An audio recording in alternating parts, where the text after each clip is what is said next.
Gary, huge congratulations. That's a statement performance there. The 6th best average in Grand Slam history. Did you realise it was that good? That's not bad after 17 years.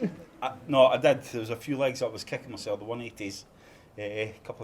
Could have had a couple of shots at 9-darter, but wasn't to be. Touched on the 9. Did you fancy it? Because I say there was numerous times where it was getting a little bit close. It was getting close. It was getting close. The first one, it humped me flights and it went to treble 1. See, I do remember that one. The second one was a bit low, but no, like I say, if my floor game comes onto the stage, could be trouble. Well, you touched on it. That is the floor game that we've seen a lot this year. Those big numbers that you've been posting are now happening on that stage. It's a wee bit lower than what's on the floor, but we'll get there hopefully.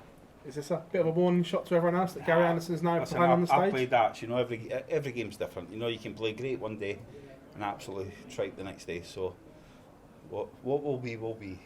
Well, in this group, how important is it to get off to a win so you're not chasing come game 2 and 3? You know, I think in this kind of situation, you can actually, win 2 games and go out, lose 2 games and go through. So you just want to win 3 games. You know, if you win 3 games, you should be cushy. But nah, it's nice, you know, you've got that first round, usually we're away home by now, but you've got another game afterwards now. Not bad for a part-timer? No, I'm doing alright for a part-timer.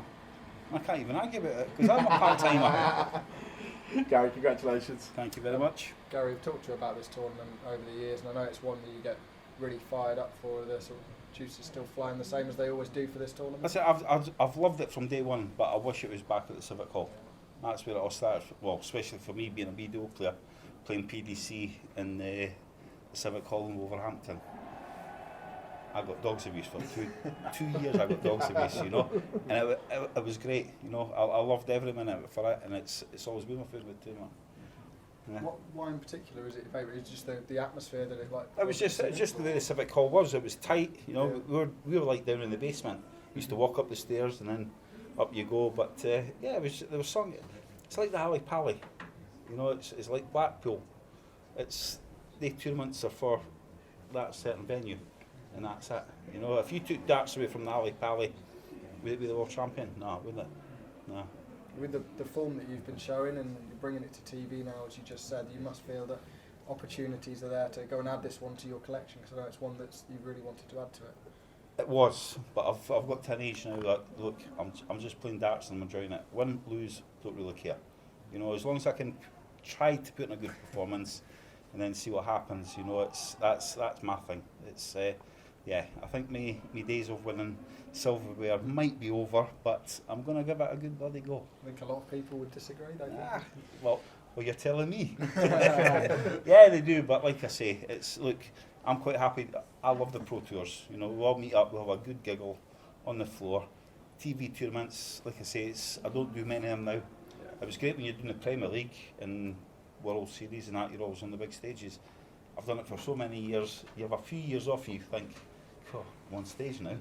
It's a bit shaky now, but nah, it's like I say, it'll be what it'll be. Cheers, thank you. Gary, you have a glittering CV which is the envy of most other players, but this is your favourite tournament. Would this be the cherry on the cake to finally get this one done? For a part-timer, of course it would be. Imagine a part-timer winning a TV tournament. Oh, PDC would be having a nightmare. Nah, listen, we've spent many years, you know, Wolverhampton. If you get a day off, you have a walkabout. We've loved it. You know, it's a pity that you had the big shop Beaties on the corner. That's all closed down now. So over the years, things have changed, and it's just, nah, I love it here. But you always used to talk about buying a Harley. You always walk by it. We talked about that Phil the other day. I always want to buy a fat boy for a fat boy, but this fat boy is too old to be sitting on a fat boy. So no, I won't be buying a fat boy if I win it. Thanks a lot. Cheers. Gary, with everything that you've achieved, how do you still keep that motivation to go out there, number one player like that, but to carry on winning tournaments? I usually get niggles. He's done, he's retired, he's too old. Unfortunately, I didn't realise you had to be retired by the time you were 50. This boy's, you know, I was thinking about it last year, the year before, you know what? I'm going to try 61 before I retire. Or before I think about retiring, so we'll see. We've seen the big performances that you've put in this year, and that's by your own admission without practicing. But now you're going to get so much match practice. Could we see an even higher level from you? I don't know. Like I say, every game, listen, there's days that you can.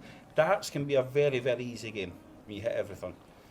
There's days that you turn there, can't hit a thing. You know, I've struggled the last, I reckon, 4 or 5 weeks with doubles. Tonight they were sweet, you know. But yeah, it's doubles. Even the last, where were we? Barnsley, Wigan, Leicester. Doubles were shocking. You know, absolutely shocking. But tonight they worked. You know, next game, scoring might be there, doubles might be gone, or vice versa. It's a strange game, darts. In this group as well, there's another tussle with Michael Van Gogh, and given the performances that you've both put in this year, are you now the favourite against Van Gogh in matchups this year? I don't know. You never put a favourite as a part-timer, do you? No, we just listen. Like I say, I've played Michael over the last 20 years. You know, he ruled the roost after Taylor. Luke Humphries is doing it now. Is Michael the player that he was back then? Not quite. He's getting there, but not quite. There's days that he misses things, whereas back then he never missed. So, yeah, it'll be good. It'll be a good old tussle. Cheers, Gary. Thank you. Thank you, Gary.